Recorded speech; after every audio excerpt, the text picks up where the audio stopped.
convidamos agora o professor doutor Eduardo Ramalho Rabenhorst, que abordará o tema Educação, um processo de mudança rumo a uma cidadania responsável.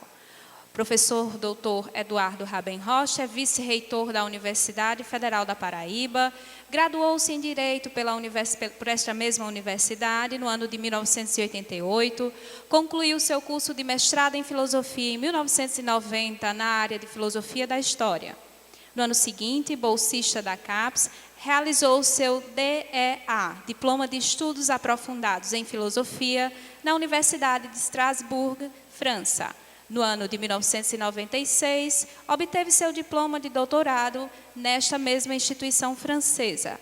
Docente da Universidade Federal da Paraíba desde 1990, professor titular lotado no Centro de Ciências Jurídicas da UFPB, instituição por ele também dirigida entre os anos de 2004 e 2012. No plano internacional, é membro do Jura Gentium, Centro de Filosofia do Direito Internacional da Universidade de Florença, na Itália, e da Rede ALAS, Rede de Acadêmicos e Acadêmicas Latino-Americanos em Gênero, Sexualidade e Direito. É também membro honorário da Associação de Juízes para a Democracia, Secção Pernambuco.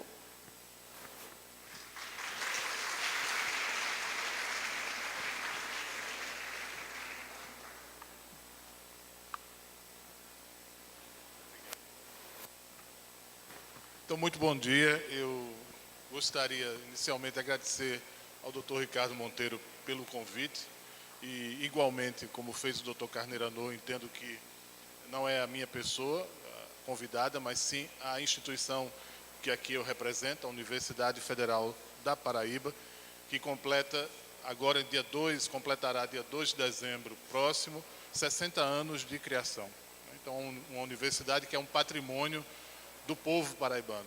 Eu não conheço um paraibano que não tenha uma relação direta ou indireta com essa universidade. Quer dizer, todos nós temos um débito especial para com a Universidade Federal da Paraíba e eu convido aqui a todos que na primeira semana de dezembro estaremos com uma mostra, uma exposição na Fundação do Espaço Cultural com os produtos e pesquisas, resultados de extensão, de trabalhos de extensão, enfim, com uma mostra, uma exposição completa da Universidade Federal da Paraíba, da sua produção, de sua história ao longo desses 60 anos. Então, sintam-se todos convidados. Eu gostaria de saudar meu colega de atividade reitoral, o professor Rômulo Rangel, e os amigos Silvio e Patrícia Torres, que estão aqui neste auditório, e os demais integrantes desse evento. Eu começaria muito rapidamente a minha fala, lembrando que as comemorações dos 60 anos da UFPB têm como slogan a frase, enfim, criando futuros. E nesse sentido, esse projeto se coaduna com a intenção aqui da Universidade Livre de discutir o tema da educação global, especialmente com vistas ao futuro. É um compromisso da universidade pensar o futuro, vislumbrá-lo, né? E isso não significa nenhuma atitude de adivinhação, uma atitude proléptica em relação ao que irá acontecer. A construção do futuro depende do que estamos a fazer aqui, hoje. Então, é uma atividade muito mais de planejamento, de concepção, do que de profecia e adivinhação. Não importa criar qualquer futuro. Acho que nós precisamos trabalhar com a ideia de criação de um futuro desejável, né? De um futuro que seja auspicioso para a humanidade, um futuro capaz de proporcionar uma sociedade com menos sobrantes, com menos excluídos, e aqui de pronto eu queria cumprimentar o nosso estudante da UFPB, o William Veras, que fez uma apresentação musical. Lembrar que esse é um desafio da Universidade do Futuro, ser acessível, não apenas no sentido da transparência, que é muito importante, a transparência das contas públicas, ser acessível também do ponto de vista da lei de informação, disponibilizar a memória, os arquivos, as informações da instituição para o cidadão como um todo, mas também ser acessível fisicamente. Ser acessível no sentido de possibilitar uma inserção e uma permanência naquele espaço que talvez seja um espaço privilegiado do ponto de vista da construção da sociedade, um espaço de discussão, de produção de conhecimento, de difusão do saber, mas também um espaço de interação entre os indivíduos, uma área de convivência num mundo que cada vez possui menos áreas públicas de convivência. Então, eu, como vice-reitor de uma instituição pública, e tenho certeza que o professor Rangel compartilha comigo desse entendimento, acredito que uma universidade se faz exatamente com essa inclusão expansiva de todos os segmentos da sociedade, dos mais pobres, dos excluídos, daqueles que estão à margem da sociedade como um todo e que merecem uma localização especial, um espaço especial dentro de nossas instituições. Eu não sou nem de longe especialista em educação, foi feita uma leitura do meu currículo, minha área do trabalho, para o melhor ou o pior, é a filosofia do direito, mas eu queria rapidamente tocar em alguns aspectos que me chamam a atenção na proposição desse evento aqui, tão bem conduzido pelo Dr. Ricardo Monteiro. Primeiro, a ideia de que as inteligências são múltiplas. E eu estou diante de um especialista, né, o professor Cury, sobre inteligência, não vou nem me arriscar a falar muito sobre esse assunto. Mas eu acho que é importante, desde os trabalhos seminais de Howard Gardner, né, que as pessoas tomem consciência de que a inteligência não é unidimensional. A inteligência não versa sobre um único aspecto. E, consequentemente, que ela não pode ser medida, como tradicionalmente foi feito, a partir de um critério lógico-matemático. A inteligência pode ser sinestésica, corporal, a inteligência pode ser retórica, quer dizer, a inteligência pode ser emocional, não é isso, professor? Há vários aspectos dessa inteligência. Uma inteligência múltipla, portanto, que exige professores múltiplos, igualmente múltiplos, capazes de desempenhar suas atividades com uma perspectiva muito mais interdisciplinar, transdisciplinar, né, ou mesmo multidisciplinar do que outrora foi. Esse é um desafio para nós, professores, né? Nós não estamos mais diante de estudantes passivos que sabem menos do que nós, professores. Ao contrário, estamos diante de uma nova geração que sabe muito mais. Tem muito mais conhecimento, muito mais tempo disponível, muito mais recurso tecnológico, e aqui nós tivemos dois exemplos, né?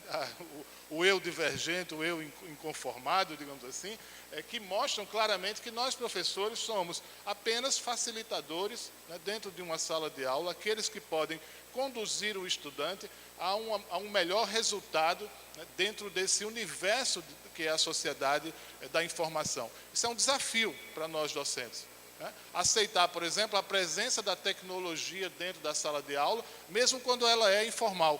O uso, por exemplo, de um smartphone ou de um aparelho celular. Não perceber isso como uma rebeldia, não perceber isso como uma insurgência, mas, ao contrário, como uma ferramenta importante dentro do processo pedagógico. Obviamente, submetido a todo um critério de disciplina, de controle, de regulamentação, que se faz necessário, senão o docente seria uma figura dispensável. Mas esse é um desafio. Com certeza é a primeira vez que, numa sala de aula, o professor se encontra numa relação assimétrica com o seu estudante, mas uma assimetria que lhe é desfavorável, à primeira vista, prima facie, né? Quando o estudante sabe mais do que ele. Mas aí é um momento também para a gente pensar a educação a partir de uma metáfora ou a partir de uma analogia com uma área do conhecimento que é muito importante, que é a tradução.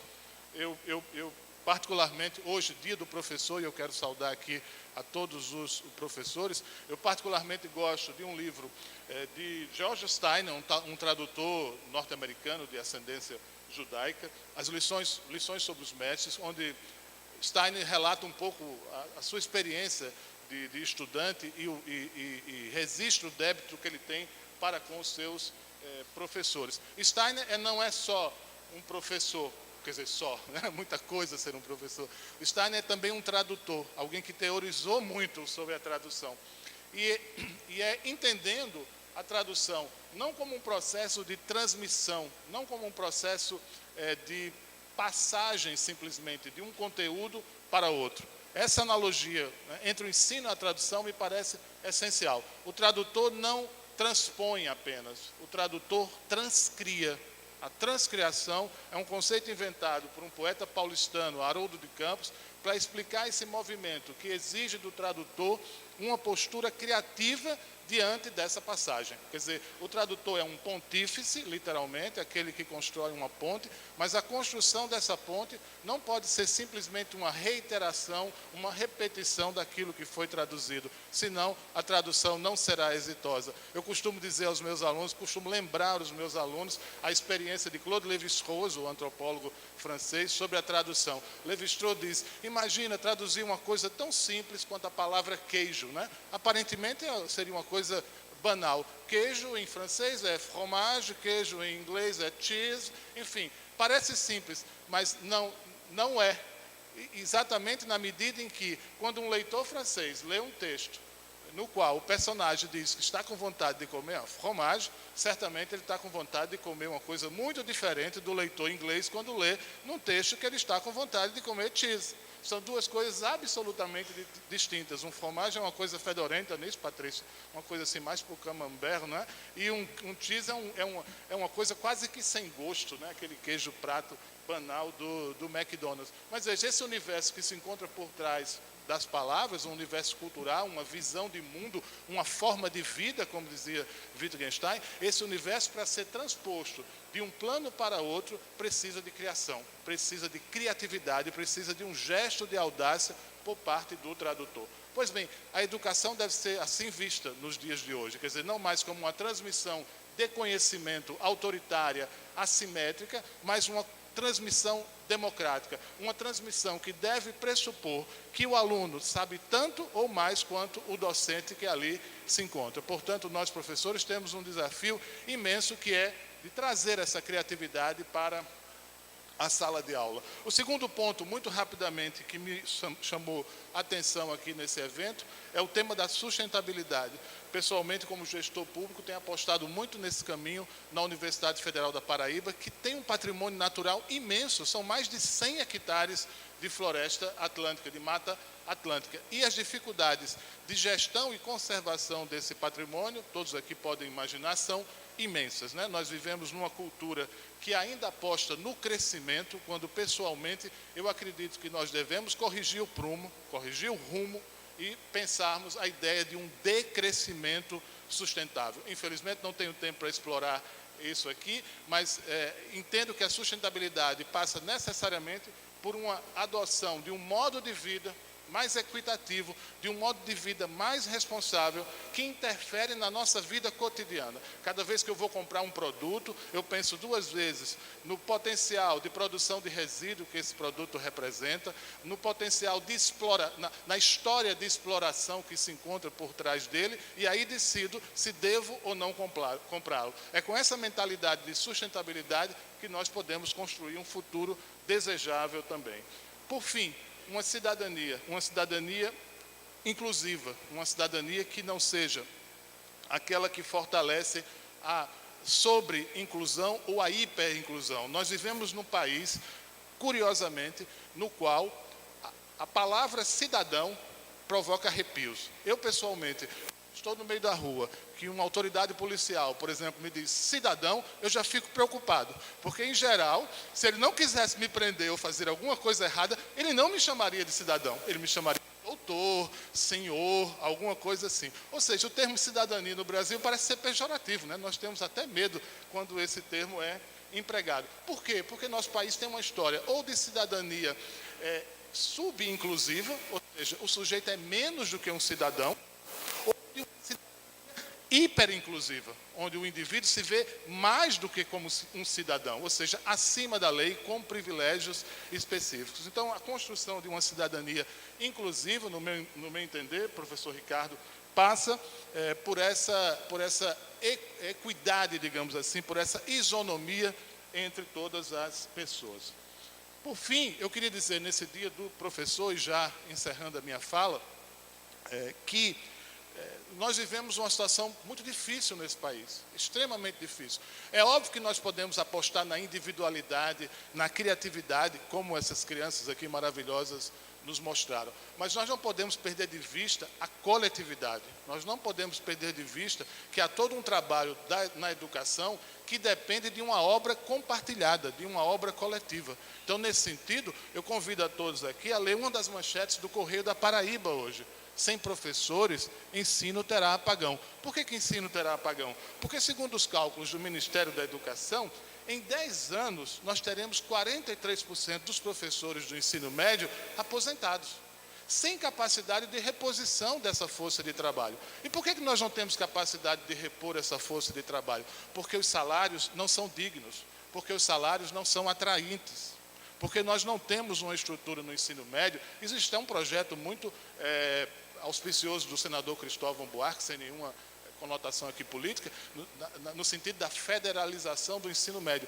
Mas, por enquanto, é só um projeto, não é? Então, nós não temos um atrativo, e eu vou usar aqui a fala do doutor Ricardo Monteiro como exemplo. Quer dizer, o professor, quando está numa sala de aula, não é simplesmente alguém que se coloca diante do seu aluno numa relação de detentor do conhecimento. O professor é, antes de tudo, um exemplo a ser seguido. E se ele não é socialmente visto como um exemplo a ser seguido numa sociedade hedonista, numa sociedade de consumo, onde as pessoas valem não pelo que elas são, mas pelo que elas possuem, esse professor deixa de ser considerado como uma espécie de avatar e passa a ser tratado como um coitado. Quer dizer, não dando para nada, não conseguindo ser mais nada da vida, o sujeito se torna professor. Eu, em sala de aula, muitas vezes escuto uma pergunta incômoda: ô professor, o senhor é só professor ou trabalha? Eu fico impressionado com essa pergunta, não é? Porque por trás dela, o sujeito quer saber se eu sou juiz, procurador, advogado. Não é possível que alguém assim como o senhor esteja aqui na sala de aula gastando tempo para ganhar tão pouco. Então, esse é um desafio no Brasil, pensar a educação mais inclusiva, mas não é só do ponto de vista dos alunos, do ponto de vista desse cidadão sobrante, desse cidadão que não encontra espaço na sociedade contemporânea. Muito foi feito nesse país. É preciso fazer a crítica das instituições, a crítica das pessoas, a crítica dos partidos, mas sem jogar o bebê fora junto com a água do banho. Muito foi feito nesse país. Nós tivemos uma inclusão enorme, 30% de uma população absolutamente miserável foi inserida na sociedade. Ótimo. Pena que essa inserção tenha se dado não por meio da educação, mas por meio do crédito e do consumo. Quer dizer, finalmente, não houve uma formação cidadã, houve uma formação de consumidores. Uma formação precária, porque diante de uma crise, do momento em que essas pessoas não puderem mais consumir, o que restará? O que nós faremos com essa cidadania de consumidores, cidadania de clientes, e não como uma cidadania como exercício de direitos, o direito a ter direitos, tal como definia belamente a filósofa Hannah Arendt. Então é com esse sentido que eu me despeço de todo, muito obrigado, e me despeço aqui de público, desejo um excelente dia, com muita paz, muita saúde, muito afeto para todos. Muito obrigado e até uma próxima oportunidade.